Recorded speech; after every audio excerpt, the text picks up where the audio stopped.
Angelita Pacaldo. Yung edad ko 38 years old. Dito sa bahay may ginagawa naman ako, nag-aalaga ako ng baboy para matulungan naman yung mga estudyante ko. May mga kinakailangan sa paaralan.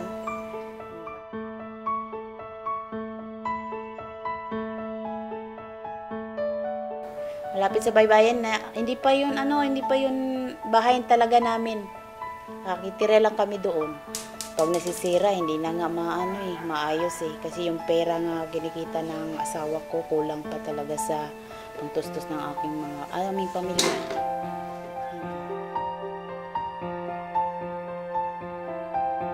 Napaka-importante yan sa isang pamilya na magkaroon ka ng bahay, magkaroon ka ng hanap buhay.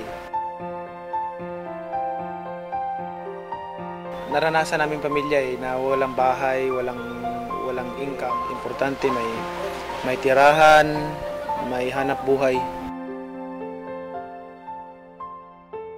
Malaking natulong ang bahay para sa amin. Dati palipat-lipat din kami. Kung wala si Pacquiao na tumutulong sa amin, nagbibigay ng tirahan namin dito, wala talaga pagbabago sa aming buhay. May bahay na kami. Yung pangarap ko talaga, yung mga anak ko mapagtapos namin ang pag-aaral. Napakasarap talaga ng pakiramdam pagka mga anak mo namumuhay sa matahimik na komunidad. Maganda yung may mga kapitbahay ka, may mga kalaro din yung mga anak mo.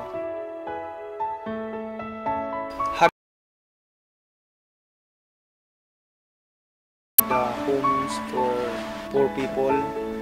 Marami na tayong naipatayong mga bahay din at marami pa tayong ipapatayo pa ulit.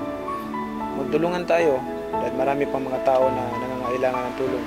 Kung hindi tayo, kung hindi ikaw, sino pang tutulong sa mga mahirap na tao? So, simulan natin sa sarili natin.